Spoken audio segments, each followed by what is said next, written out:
Fala galera, análise pré-jogo de Botafogo e Cuiabá pela 30ª rodada do Brasileirão. E antes de começar a análise, fica aí meu pedido para você se inscrever no canal, deixar um like e compartilhar esse vídeo para o YouTube divulgar mais esta análise.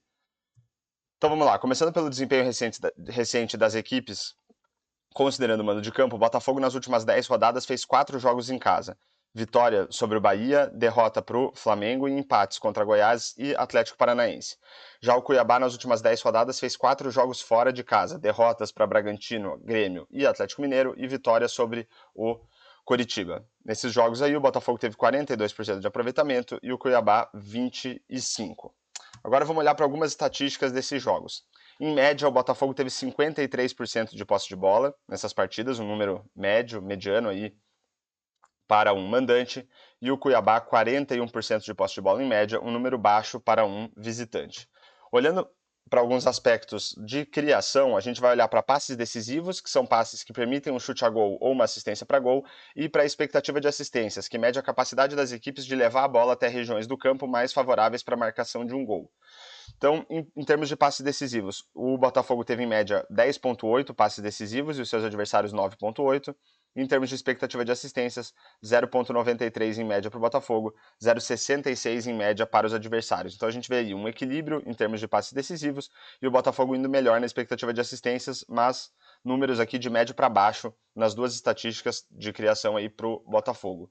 Já pelo lado do Cuiabá, os adversários deram em média 9,8 passes decisivos por jogo e o Cuiabá 8. E em termos de expectativa de assistências, 1,13 para os adversários, 0,6 em média para o Cuiabá. Então o Cuiabá aí também com números de médio para baixo nas duas estatísticas. Em termos de finalizações, o Botafogo deu em média 13,8 finalizações por jogo e os seus adversários 12,5. Mas só olhar para a quantidade de finalizações não diz muito para a gente sobre a qualidade das oportunidades que as equipes criaram, nem a qualidade das finalizações propriamente ditas. Então, para isso, a gente tem a expectativa de gols, que considera uma projeção de gols com base nas oportunidades que as equipes criam, e a expectativa de gols pós-chute, que vai considerar também a qualidade das finalizações ou a dificuldade que os goleiros teriam para defender.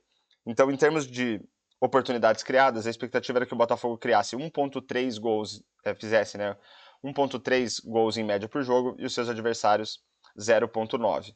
Quando a gente considera a qualidade das finalizações, esse número praticamente se mantém para o Botafogo, 1,29, e para os adversários cresce um pouco para 1,13.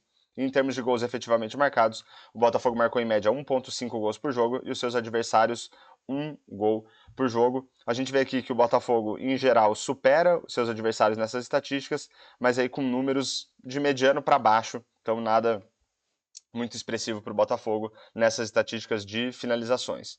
Pelo lado do Cuiabá, em média, os adversários deram 12,2 chutes a gol por jogo e o Cuiabá 10. Em termos de expectativa de gols, 1,08 para os adversários e 0,61 para o Cuiabá.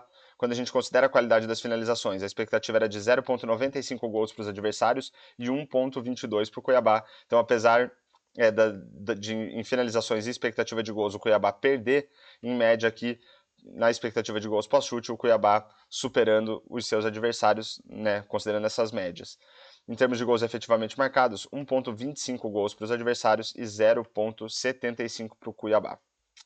E para finalizar nossa análise, eu trago aqui uma ideia de palpite para o jogo, lembrando que a ideia aqui não é recomendar nem incentivar apostas. A ideia é que a gente vê como que o desempenho recente das equipes pode ajudar a gente a tentar prever aí o placar dessa partida. Então o que eu fiz? Simulei 10 mil partidas entre Botafogo e Cuiabá, considerando a expectativa de gols que esses dois times produziram nesses jogos que a gente viu e também deixaram os seus adversários produzirem, e também fiz uma segunda análise considerando a expectativa de gols pós-chute, que daí considera a qualidade das finalizações. Então, começando pela expectativa de gols, com base na expectativa de gols, o favoritismo aí é para o Botafogo, com 47% de chance de vitória, 30% de chance de empate e 22% de chance de vitória para o Cuiabá. Os resultados mais frequentes aí, 1-0 para o Botafogo, 1-1 e 1-0 para o Cuiabá e também 2-0 para o Botafogo. Tem os empates aqui em 0-0 também com 13%. Quando a gente olha para a expectativa de gols, aí a gente vê um equilíbrio nas projeções. 34% de chance de vitória do Botafogo, 28% de empate e 37% de chance de vitória do Cuiabá. Um leve favoritismo para o Cuiabá. Isso aqui, muito provavelmente, como a gente viu anteriormente ali, o Cuiabá foi muito bem na expectativa de gols pós-chute nesses últimos jogos. Então isso deve ter reequilibrado aí as projeções para um equilíbrio, né, entre as duas equipes quando a gente considera essa estatística. Os resultados mais frequentes, 1-1 com 14% e depois 1-0 para o Botafogo e 1-0 para o Cuiabá. Então, fechamos aí mais uma análise pré-jogo de Botafogo e Cuiabá. Espero que vocês tenham gostado e fica aí meu pedido novamente para você se inscrever no canal, deixar um comentário e um like e compartilhar esse vídeo para o YouTube divulgar mais esta análise e falou!